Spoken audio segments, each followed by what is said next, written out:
E aí, minha gente, hoje eu tenho uma convidada especial aqui no meu canal, na verdade no nosso canal, porque ela vai estar presente com a gente em vários vídeos que a gente vai fazer, que é a minha esposa, minha digníssima Débora. A gente tá aqui na França, quase que tá no sul da França, né? A gente saiu agora do litoral francês e a gente tá aqui porque a gente fez 21 anos de casamento, 22 anos de namoro. E a gente tá fazendo uma viagem juntos. Que a vida toda a gente sonhou, né? A vida toda a Desde gente que sonhou. A gente casou, a gente falava em fazer essa viagem. Exatamente. E é engraçado porque a gente resolveu ligar a câmera aqui e conversar com vocês, falar um pouco para vocês que são casados, que querem casar, ou que nesse momento estão passando por uma transformação, ou já são casados, né? E muitas das vezes ou está vivendo uma crise no casamento, não está sabendo superar. Já se passaram 21 anos, né? A gente tem 2 filhos já adultos e muita gente pergunta pra gente como foi que a gente chegou até aqui, né? E não é fácil, né? Para todo mundo que vê na internet, vê a gente juntinho. A gente não vai postar briga na internet. Não. A gente vai postar uma foto abraçado, lógico, uma foto, um beijinho, uma declaração. Mas tem muitos momentos difíceis, já estiveram piores e hoje, graças a Deus, a gente tem melhorado bastante. E a gente estava falando um lance no carro bem interessante, né? Sobre esse processo de transformação e cura, né? Porque a gente casa com uma pessoa e a gente pode conviver com essa mesma pessoa o resto da vida, mas com uma idade diferente, com um corpo diferente, com uma mentalidade diferente. E muitas das vezes os casais, eles não... Eles envelhecem, mas repetindo o primeiro ano de casamento, né? Uma vida toda. E contabiliza, tenho 20 anos com essa pessoa, mas 20 anos repetindo o primeiro ano. Os mesmos erros, né? Os mesmos erros. E é engraçado porque, para quem me conhece Débora há muito tempo, sabe que a gente hoje somos pessoas completamente diferentes, né? Sim. Completamente diferente.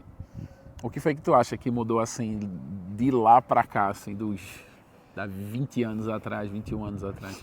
Eu acho que tiveram mudanças individuais, né? A gente, muita coisa foi evoluindo. Você, quando eu conheci você era soldado do Exército. Eu era militar, verdade. E a primeira grande mudança que teve foi que você saiu do Exército, né? E você se tornou empresário. E você nunca deixou de ser empreendedor, você nunca deixou de ter essa veia. E isso muda também o estilo de vida, muda as pessoas com quem você anda, né? Muda o círculo.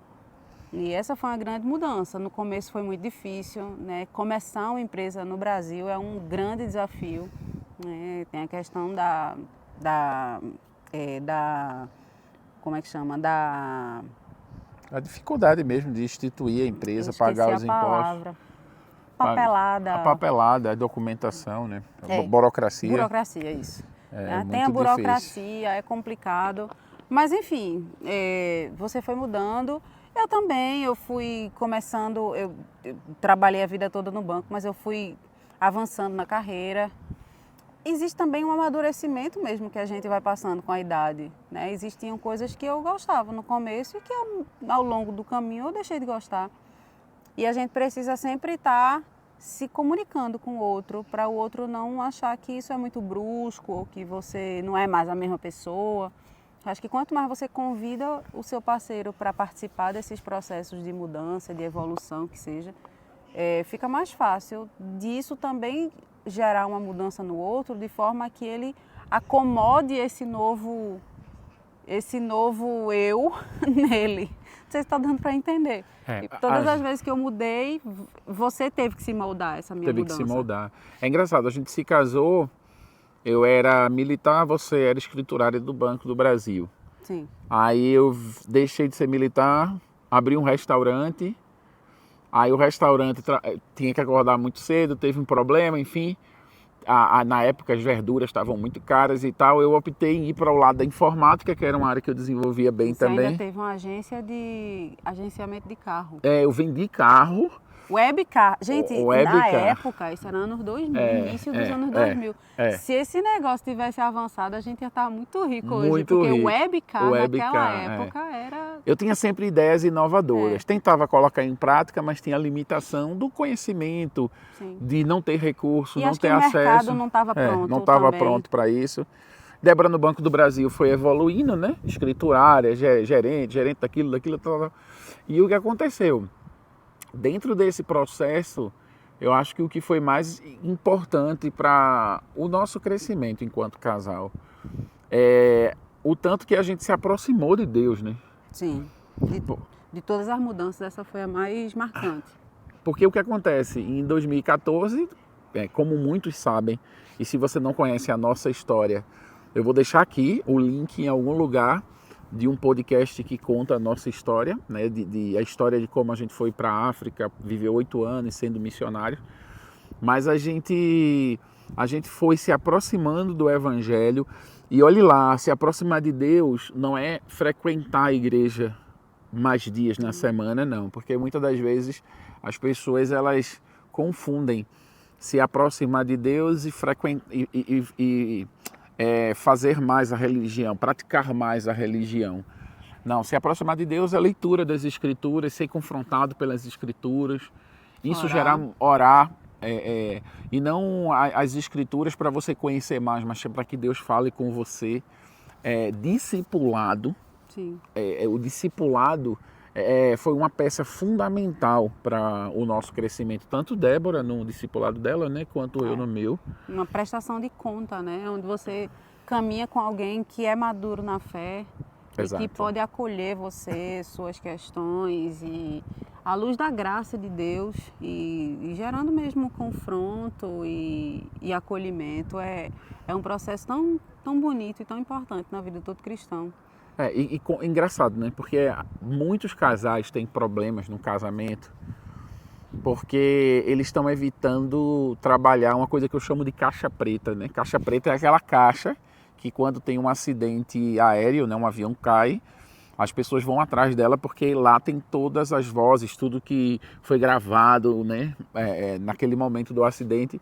Então essa caixa preta é tudo aquilo que você faz de escondido ou tudo aquilo que você precisa curar na sua vida. Coisas que você nem tem coragem de elaborar, né? Às vezes vem de um lugar de muito trauma. De muito trauma. Infância. Algo que você herdou da sua família. É um vício, é uma mania, é um pensamento, é um jeito de pensar. Então você é alguém que frequenta a sua religião, vai na sua igreja, até ora e ora pedindo a Deus aquilo que você quer para você não pede por transformação. E essa caixa preta, ela tá ali. E é engraçado porque essa caixa preta, a gente só abriu ela no momento do campo, da ida para o campo, né? Porque a gente era crente há muito tempo, mas é engraçado a diferença entre o cara da igreja, o crente da igreja e o crente que representa Jesus. Eu acho que aí foi a grande virada de chave. Porque quando eu disse, Deus, eu quero te servir, eu lembro disso em 2006, Deus me disse, peça perdão à mãe de Débora, né? E isso eu iria conviver, eu ia viver e conviver com isso a vida toda. E sendo crente, eu era do Ministério do Louvor, eu ia para a igreja todo final de semana, sim, líder de discipulado. E entre outras coisas que Débora também precisou ser tratado. Mas é engraçado, era como se Deus dissesse, não, para me representar tem que mudar. Não pode dar brecha, né? Não pode dar brecha. É como um soldado que pega o fuzil e vai para frente de batalha, né? E a gente tá até aqui num castelo, né? Depois eu vou mostrar aqui para você no final um take de drone que eu fiz. E eu peço até o editor para colocar um take de drone que eu fiz, para vocês saberem que a gente tá aqui num castelo e fala muito sobre guerra e estratégia de guerra, né? Sim. Aqui é um castelo que foi destruído na Segunda Guerra Mundial, não é isso? Então, como você vai para a guerra? E muitas das vezes você está vivendo uma crise no seu casamento, você está vivendo uma crise interna e você está se perguntando, eu sou crente, eu creio em Deus, eu sou batizado, eu estou aqui há muito tempo, mas por que não eu? E eu acho que o processo de cura, né, foi essencial para para que a gente pudesse, acho que, chegar até agora, né? E o processo de cura, ele também tem a iniciativa individual. Isso. Você, antes de qualquer coisa, você precisa querer ser curado, né? É um pequeno passo, porque o processo ele vai ser muito mais longo do que isso. Mas você precisa, pelo menos, primeiro, antes de tudo, esse é o passo 1, digamos, mas o passo 0 é você primeiro reconhecer que precisa de cura. Precisa de ajuda. Porque precisa a gente conhece, né? Muita gente que claramente tem um problema, claramente cai nos mesmos padrões, às vezes, de relacionamento, ou gente que não consegue avançar na vida profissional, que tem problema, mas essa pessoa ela tem algum problema lá, ela tem algum trauma muito antigo e ela não consegue perceber que aqueles padrões estão se repetindo porque ela precisa de cura. Então, antes de tudo, a gente precisa se olhar e dizer, caramba, eu não consigo fazer isso aqui sozinha. Eu não consigo, eu preciso mudar. Na neurociência, a gente já sabe que o córtex pré-frontal, ele é a parte que controla os nossos impulsos, né? O que é que me impede de ter uma raiva de alguém na rua e meter um murro na cara dela? O que é que me impede disso? É o córtex pré-frontal. Por isso, ele não está ainda 100% desenvolvido em adolescentes, né? Ele só termina de se desenvolver completamente lá pelos 25 anos. Por isso que adolescentes são tão impulsivos, né? Fazem tanta besteira, Mas né? tem uma coisa interessante também, é que quando a gente vai ficando mais velho, a gente vai também tendo esse processo de degeneração. É por isso que tantas pessoas de mais idade que a gente conhece, às vezes começam a ficar mais super sincera, né? Fala tudo que pensa. Ou tem gente que você nunca viu, de repente a pessoa solta um palavrão. A pessoa foi íntegra a vida toda. Foi toda certinha. E quando envelhece, fala besteira. Você olha e fala, nossa, eu tô desconhecendo mamãe, papai, vovó, porque essa pessoa, ela parece outra, né? Mas o que é que acontece? Essa pessoa, ela passou a vida toda tentando controlar os próprios impulsos. Mas será que existe alguma diferença? E essa foi uma conversa que a gente estava tendo numa das nossas viagens um dia desse. A gente está viajando muito de carro, a gente conversa muito, né? Será que existe alguma diferença entre alguém que vive sentindo determinados impulsos e simplesmente controlando eles, né, para não ser julgado, para não ter problema, para não ser excluído, né? E alguém que nem chega a ter esses impulsos? Será que existe alguma diferença? Porque assim, para alguém que vê de fora, essas pessoas não têm nenhuma diferença, né? O comportamento é aquele ali. A pessoa discute e fica chateada, mas não chega a vir de fato. Mas dentro da pessoa existe uma diferença. Não, e a pessoa vive a vida toda e não usufrui da cura, né? De como viver uma vida curado. Porque o tempo todo ela está se fazendo. Ela está gastando energia. Gastando energia e muitas das vezes no oculto, né? Em casa, né? Como vício em mentira, como vício em pornografia, como pessoas que têm impulsividade, né? Sim. Enfim, fica pensando coisas horríveis, mas na frente de todo mundo é legal. Mas quando envelhece não consegue mais sustentar porque não consegue mais a saúde... Frear os impulsos. Frear né? os impulsos, o córtex pré-frontal ele já está degenerando, então ele já não consegue mais segurar. Então assim, a gente conversando, a gente chegou à conclusão de que sim, existe uma diferença. Você pode ser mais livre do que isso. Na verdade, você pode ser livre, né? É possível ser livre. Se você vive a vida inteira lutando contra os seus impulsos, você não é livre de verdade, né? Porque a gente tem a opção de fazer com que esses impulsos diminuam. Como? Aí eu vou trazer mais uma vez para a neurociência. Eu estou terminando uma pós em neurociência. Ela está afiada. Eu estou muito empolgada. Que é o seguinte... são os caminhos mentais, né? Quando a gente, do nosso pensamento até a nossa ação, o que comanda a ação, né, a resposta a esse pensamento é um caminho elétrico, que é guiado no cérebro, que acontece no cérebro. São as células cerebrais que vão se conectando umas às outras e que, por exemplo, vem a raiva de alguém e o que é que eu vou fazer? Os caminhos cerebrais me guiam, aí eu meter um tapa em alguém. Ok? Isso no meio do caminho pode passar pelo córtex pré-frontal, eu vou frear esse impulso, mas eu vou ficar com aquilo na cabeça. Eu queria ter dado aquele tapa, eu deveria ter dado aquele tapa.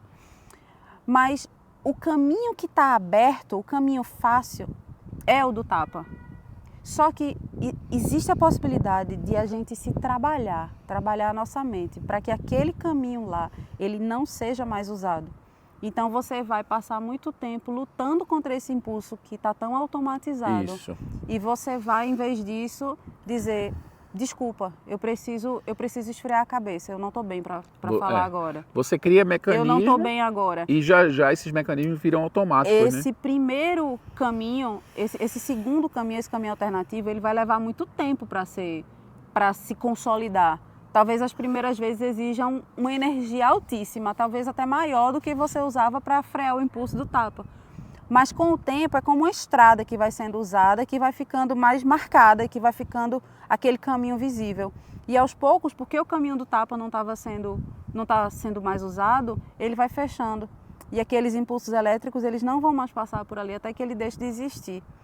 E é interessante porque mesmo em termos não tão científicos, a Bíblia fala disso. Quando ela fala para a gente se transformar pela renovação da mente. É verdade. É exatamente esse processo. Deus é tão sábio, né? As pessoas daquele tempo, elas não tinham essa noção de que os impulsos elétricos, as sinapses e etc. Elas não sabiam nada. Córtex pré-frontal, vai falar para uma pessoa daquela, não sabia. Mas Deus já sabia, porque Ele fez a gente. Não, e é engraçado porque, enfim, de onde eu venho a gente não tinha esse conhecimento, eu pelo menos, de terapia, de cuidado. E eu lembro que eu discriminava muito Débora. Débora falava, não, tem que ir para terapia, eu não sou doido.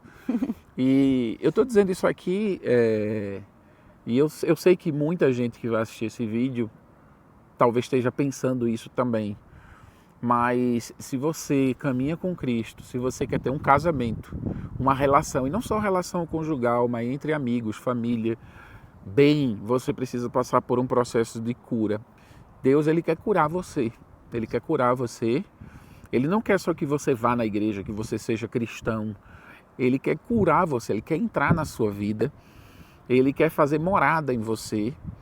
E Ele quer curar você. E Ele vai curar você se você permitir ser curado. E eu lembro que quando eu comecei a ir na terapia, eu comecei a tratar os meus traumas. Eu comecei a passar por um processo de cura e foi como se os meus olhos se abrissem. E eu começasse a ver o quão eu era ignorante, eu falava sem pensar e falava coisas duras sem pensar. Eu tive que pedir perdão aos meus filhos, perdão a Débora, porque muitas das vezes a gente é criado dentro de um lar, dentro de uma estrutura onde foi estabelecido dessa forma as coisas. E não acusando pai e mãe, mas pai e mãe aprendeu com avô e com avó, ou seja, a estrutura familiar foi construída dessa forma. Só que a gente precisa entender que o Evangelho, ele nos alcançou. E o Evangelho, ele transforma e ele restaura a nossa sorte, ele muda. As coisas velhas já passaram. Já passaram, eis que tudo se fez novo. Então foi quando eu entendi que eu não era cristão evangélico apenas, eu era alguém que estava sendo impactado pelo poder do Evangelho. Você era filho de Deus, né? Você podia desfrutar de todos os benefícios que vêm com essa nova linhagem, né? Com essa herança mesmo. E da cura. E foi quando eu comecei a fazer terapia, comecei a me conhecer. E é isso que Débora falou interessante, e eu sei que ela falou de um jeito bem técnico, né? Porque ela está estudando. Eu tentei fazer parecer fácil, não ficou não. Não, mas eu facilito a comunicação. O que é que acontece?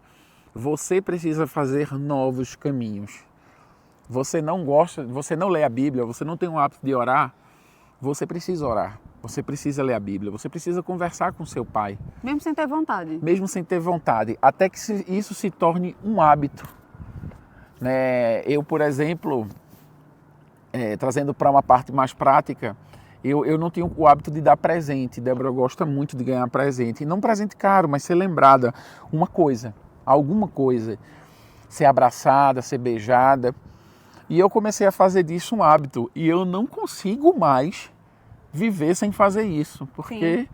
eu faço isso agora naturalmente, ou seja, eu construí. Foi difícil? Foi muito difícil, porque eu não tinha essa coisa de ser abraçado, de ser beijado, de dar presente. É o processo de abertura do caminho. Exatamente. É difícil. Por exemplo, eu não gostava de tirar foto. Eu estava dizendo ali para ela agora, a gente descendo aqui na Fortaleza, eu disse, bora tirar foto? Eu sou o tio da foto agora. E eu não gostava de tirar. E eu percebi que você ter fotografia, você ter a memória daquele momento, daquele lugar, foi tão bom eu poder ver meus filhos grandes e mostrar para eles as fotos de criança. E hoje é o que eles têm como memória, né? As fotografias, olhar, poder mostrar. As histórias. Mas são coisas que eu não gostava de fazer e agora eu não consigo viver. Ou seja, eu construí o hábito. E aí o meu cérebro agora fez disso cultura, fez disso uma ação e muitas das vezes involuntária. Sim. Você simplesmente vai lá e faz. Então o ato de orar, o ato de se ajoelhar e orar, o ato de ler a Bíblia todos os dias, para ouvir o que Deus tem para falar com você, não adianta. Você pode estar nesse momento, no meio de uma crise do seu casamento, e você dizer, não, ela não presta, ele não presta, e não vai dar certo. Isso já não deu certo a partir do momento que você acorda de manhã e não conversa com Deus. Não deu certo a partir do momento que você levanta de manhã, você não lê a Bíblia, você não ouve Deus. Só existe uma forma de você ouvir o Senhor, é ouvindo a palavra dele, é lendo a palavra dele. Se você não faz isso, já deu errado por causa disso. Por quê? Porque você não vai ser curado, você não vai ser curada. E você vai trocar de marido, você vai trocar de esposa, você vai fazer isso 1000 vezes e você não vai passar pelo processo de cura. Sim. Porque tudo que é curado, tudo que passa pela mão de Deus é restaurado, é feito novo. Ele promete isso pra gente. Então, quando a gente chega e a gente passa dos 20 anos de casamento, né? E a gente conversando, a gente já vai fazer o quê? Quase 10 dias que a gente está aqui viajando junto e lembrando de tudo que a gente já viveu. A gente lembrar do processo de cura. Sim. E dos marcos que a gente construiu. Eu era assim, agora eu não sou mais. Eu era alguém que falava alto, muitas das vezes gritava e falava coisas que não era para falar e agora eu não faço mais isso. Né? E por quê? Porque agora o evangelho chegou para mim e eu fui curado nessa área. Né? Eu era alguém que não era compreensivo, que muitas das vezes você errava, apontava, olha aí, tá vendo o que tu tá fazendo? Tá errado. Mas não expor a pessoa. Hoje, minha mulher erra, eu espero, ela vai ficar de boa, vai ficar tranquilo, vamos fazer junto, não tem problema. Eu erro, ela chega junto de mim e diz, não, fica tranquilo, vai dar tudo certo. Ter a humildade de olhar um para o outro e dizer, olha, eu não consigo. Né? Eu cheguei esses dias na viagem, eu disse, eu travei, eu não consigo, eu não sei o que fazer. E não é um problema, porque ela é minha companheira, né? E a gente tá aqui, ó. Não tem ninguém na frente de ninguém, não tem ninguém abaixo de ninguém e acima de ninguém aqui, ó. É lado a lado. Ela me auxilia e eu sei que Deus deu coisas a ela que não me deu, assim como Deus me deu coisas que não deu a ela. E o que nos fortalece é essa união. E talvez você esteja com uma pessoa aí e você esteja reclamando e essa pessoa tem algo que você não tem e vocês dois poderiam estar bem fortalecidos. Isso eu vou dizer para você, na vida espiritual, na nossa vida profissional, a gente se fortalece muito um ao outro. Então eu acho que isso foi uma coisa. Só que a gente estava falando também dessa questão de você envelhecer, né? A gente já passou dos 40 e segundo a neurociência, né? Que quando você passa dos 40, você não evolui mais, né? Degenerar. Você já começa a degenerar. É só ladeira abaixo. E aí você tenta criar uma força contrária para dizer, opa, degenera devagar, ou você relaxa e é ladeira abaixo. E é muito engraçado porque se você está nesse momento da sua vida, tem muita gente da minha idade, da nossa idade, querendo ser criança, né? Muito homem querendo ser criança, muito homem, eu digo, são os homens que vestem camisa de super-herói, né? Os caras com 40 anos, faz uma tatuagem, bota uma camisa do Superman, sei lá. Vivendo uma adolescência tardia. Vivendo uma adolescência tardia. Outra coisa que é muito importante, gente, principalmente para os homens, você é um homem que envelheceu. Na verdade, a questão não é gostar dessas coisas, é bom dizer. Existem hobbies e todo mundo pode ter seus hobbies. Eu acho que o problema é você dar mais importância a isso do que deveria. É isso tomar o lugar de outras coisas que nessa altura da sua vida deveriam ser mais importantes. Isso, mas eu vejo muito homem, e eu trabalho muito com homem, eu falo muito para homem, né, em congressos de homem. muito homem da minha idade se enxerindo para garotas mais novas, terminando o seu casamento de longo tempo para se relacionar com a pessoa mais nova. E aí é isso, de repente diz, não, velho, eu fiquei mais jovem, eu vou praticar isso, eu quero... Não que você não deva fazer, cara, vai correr, vai fazer musculação, vai fazer uma coisa nova, isso é bacana. Mas o cara é criança a vida toda. O cara não troca uma lâmpada, o cara não faz uma comida, o cara não divide as tarefas da casa com ninguém. A pessoa, ele não cresce, E aí é sair com os amigos, sair com os amigos, sair com os amigos, sair com os amigos. Cara, eu vou dizer uma coisa pra você, e pode soar um pouco radical. Eu tenho os meus amigos, eu tenho amigos casados, eu tenho amigos, colegas solteiros que eu aconselho, mas eu só saio com os meus amigos casados. Tem esposa, as esposas são amigas da minha mulher, todos se conhecem. Eu acho que você criar um ambiente seguro para você é muito importante. Para mim foi muito importante. Aonde eu vou, a minha mulher sabe, eu viajo muito, todo mundo sabe. Então eu vou para Senegal, eu estou na casa do Alex, com a mulher do Alex, eu estou num ambiente seguro. Eu estou num ambiente seguro, a gente informar, comunicar um para o outro, eu estou aqui, eu estou sentindo isso, quando eu viajo, eu ligo muito para a Débora, a gente está sempre junto, sempre. E não é uma falta de confiança, não. Tem uma coisa que eu chamo de frequência, você não pode perder a frequência. Frequência afetiva. Frequência afetiva, não pode perder a frequência afetiva. Os casais, eu estava vendo essa semana uma pessoa falando que os casais que não beijam, dá beijo mesmo, de boca, de língua, beijo de 6 segundos, de 10 segundos, se abraça, se beija, esses casais estão vivendo um grande problema e estão caminhando para uma situação muito difícil. Você precisa ter uma relação muito boa com a sua mulher, com o seu marido. Você precisa beijar, você precisa sentir o cheiro, admirar. Eu acho que essa questão da admiração, principalmente para a mulher, A mulher ela precisa admirar para ela estar apaixonada, para ela querer estar junto. Precisa ter esse componente da admiração. A admiração é algo que eu admiro muito Débora, aprendo muito com ela. Eu estou aqui na França e ela que me ensinou francês, que me ensina até hoje, Eu passo ali, opa, não entendi isso, ela vai lá e me ensina, ela gosta de ensinar. Tem uma palavra nova, se eu falo errado, meu Deus do céu, ela já vai ali. Não, eu só falo como é que é certo. E me corrige, mas graças a Deus eu estou falando bom francês por causa dela. E é isso, aprender um com o outro. Gente, é inadmissível que você, nesse momento, esteja fazendo alguma coisa errada que a sua esposa ou seu esposo saiba fazer, você não aprenda com ele. A Débora é minha professora, a gente senta, a gente estuda teologia todos os dias, a gente lê a Bíblia, a gente estuda. E a gente tem aprendido muito um com o outro. E esses mais de 20 anos de casado, 21 anos de casado, 22 anos de namoro, eu acho que é algo que tem marcado assim, as nossas vidas, porque foram tantos amigos se separando, tantas pessoas buscando a gente, buscando ajuda.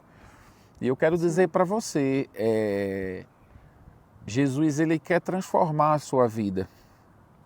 E ele quer entrar numa área da sua vida que talvez ninguém nunca entrou e talvez você mesmo nunca tenha entrado por medo. É um trauma, talvez você tenha sido abusado, talvez você tenha sido abusado moralmente, sexualmente, eu não sei.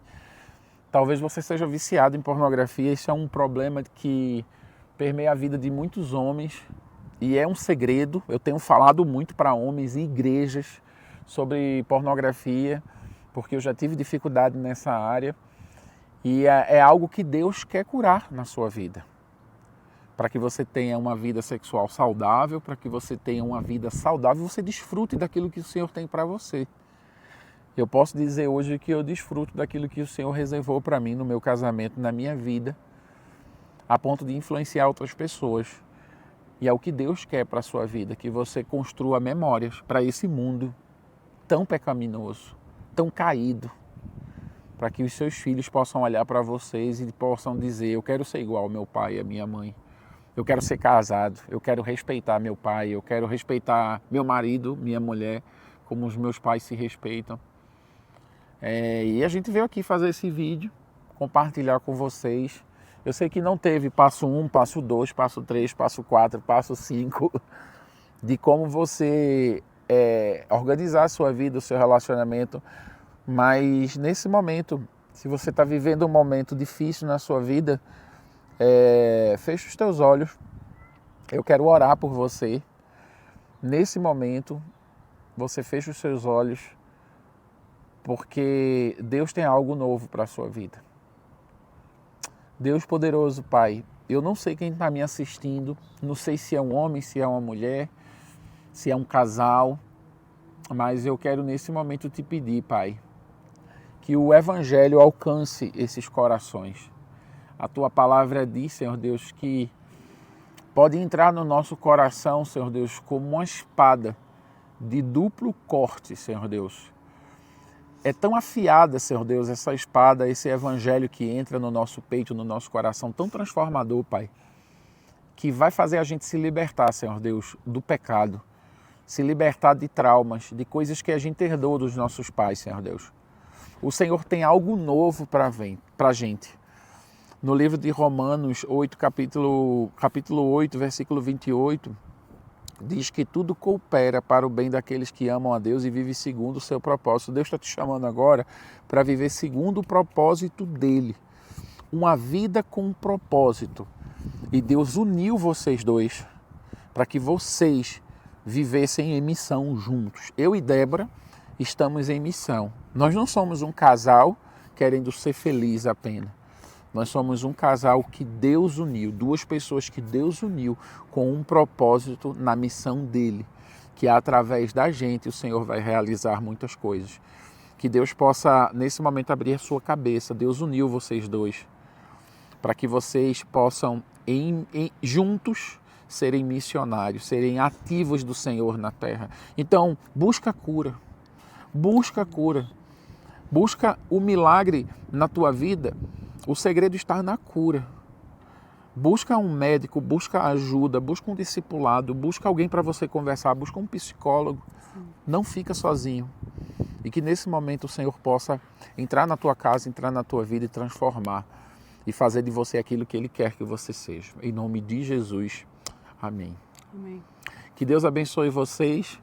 Compartilha esse vídeo, deixa teu like, deixa aqui nos comentários, faz perguntas, porque a gente pode fazer outros vídeos respondendo essas perguntas e ajudando vocês, caso você já tenha passado dos 20 anos ou se você quer chegar onde a gente chegou, mais de 20 anos de casado, que Deus abençoe.